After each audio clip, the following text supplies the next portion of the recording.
clip all. Still can't get the camera and the computer to work. I restarted it. I'm hoping that'll fix it. We'll see. Yeah, I heard it took you like 3 whole days or something like that to set up that clip. Oh man, it'll probably take me 1 day. Well, I mean, it's not a competition. I just get Rockhurst, I have a tutorial idea that would break the internet. If you interested using REW and time aligning subs. Okay. Ooh. All right. Time aligning subs. That'll be a fun one. What do you do when you low pass it? I don't. Yeah. No. So when you time align subs, you have an impulse response, right? Like with every other speaker, and you always have a really sharp one because you get high frequency. But when you low pass a speaker, all you have is a really long impulse response. Like if you ever looked at an impulse response, you have a really sharp one, really fast, you know. But with subwoofers, because they're low pass and they're only playing low frequencies, it's really, really long. It's like 20 milliseconds wide, right? So how do you time align that? Or do you? And actually, there was some work that was done by JBL when they released the MS8 for car audio, where they said you were supposed to take like the negative 12 dB point of the impulse response when a subwoofer is already low passed, and that puts it in phase. I'm like, that's some craziness. So I use a tape measure, and then I get it to, you know, actually time aligned in space, but then to correct for the phase, that's when you use like an all pass filter or something. Yeah, so if you guys don't know what Aaron's talking about, impulse response, like for most speakers, will just look like a blip, like psh, right? Yeah, like like a quick thing. Yes. But for a sub, because it's like boom, instead of like a quick thing, it's like a long wave. And so where do you align it to? Right. I mean, I just align to the peaks. Is that wrong? Well, so like, that's where's the peak of that thing? That's what you would generally do, but I still am not convinced that that's the right way to do it. And I'm not saying that I'm right. I'm just saying that, like, in my own personal opinion, it's generally worked better for me if I just use a tape measure and say, all right, it's this far, this one's this far, set everything up by actual time, because the speed of sound doesn't care about wavelength, right? It only cares about temperature and humidity, but barely even that. So it's always still going to be basically the same thing, but what you're left with is the crossover, the phase. You know, like, so how do you dial in the phase of the crossover? And to do that, you really need to work on the crossover slopes, but ideally what you need is an all-pass filter, which something like Direct, I believe they use a sort of all-pass filter. I mean, it's probably buried inside of there, and they use. Don't talk about all-pass, man. Now you're getting all mathematical. No, talking about minimum phase. I know how to use them. I don't know how to. I don't know how they're invented. I've actually Googled it. Like, okay, what is an all-pass filter? Like, how is that calculated? And these people are like all-pass filter. Yeah, all-pass filter. I so looked up. It adjusts the phase, but it doesn't adjust the frequency. So it's like a crossover that only adjusts the phase, but it doesn't adjust the frequency. And so it's then, like, isn't that just a phase? Well, shifter, so it's phase adjuster. I mean, yes, yeah. And essentially, it's probably what or is it instead of just a phase at 0 and 180-degree switch, it's a continuous knob. Is that what variable it is? phase? Okay, Yeah. variable phase. Well, and they're not all the same, but they're, from what I understand, the all-pass filter, the variable phase is a second order filter. I know it, dude. I cannot talk. I'm getting excited. I'm like, ooh, we get to talk about fun stuff. Yeah. But it's basically like an all-pass filter is time alignment at a specific frequency, if you want to think about it that way. So that's one way you could kind of figure it that way, because time alignment affects the entire signal. It affects 20 to 20, right? It's independent of frequency, right? But if you want to make it dependent upon frequency, then that's when you get into like an all-pass filter, because that varies the phase at a certain angle. That helps me a lot, just the way you describe that. Time alignment for a specific frequency. Because dude, the other day, what was I looking at? I was looking up like, what does minimum phase mean? I mean, like, we're always saying can't EQ it, right? That's the takeaway, is that you can't EQ it. Yeah, minimum phase. Talking about how it's the same when you flip it. I'm like, what the heck is going on here? Yeah. And then it started going into all pass, and I'm like, well, Aaron's always talking about that. He must know what's going on with that. Yeah.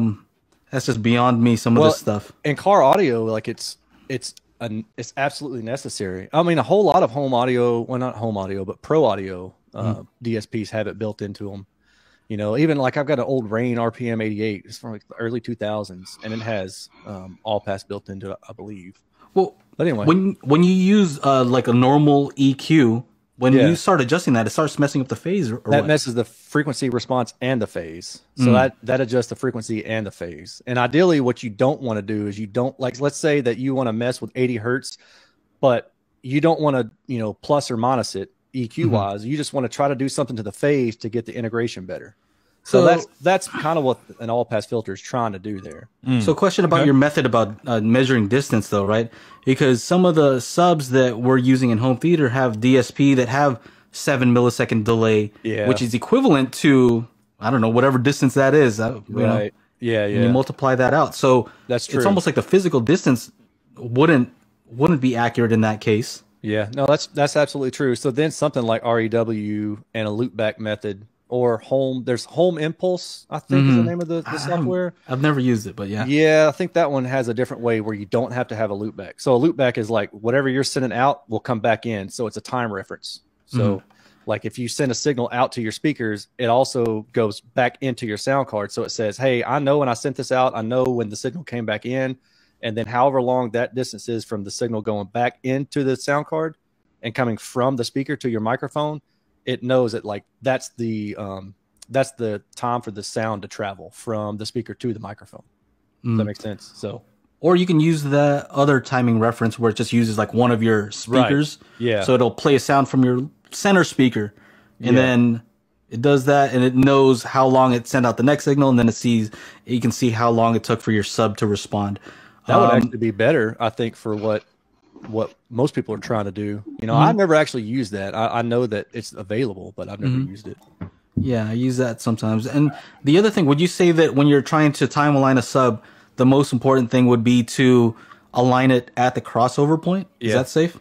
Yeah. Well, I mean, so when you're time aligning, you're just aligning, you know, distance. So it doesn't matter frequency. It's independent of frequency, right? I see. But you're trying to adjust phase at the crossover. So I used to, before we had all pass filters, I had an Excel spreadsheet where I could calculate the time for a specific frequency, and then I would just basically add additional delay or take away delay from other speakers.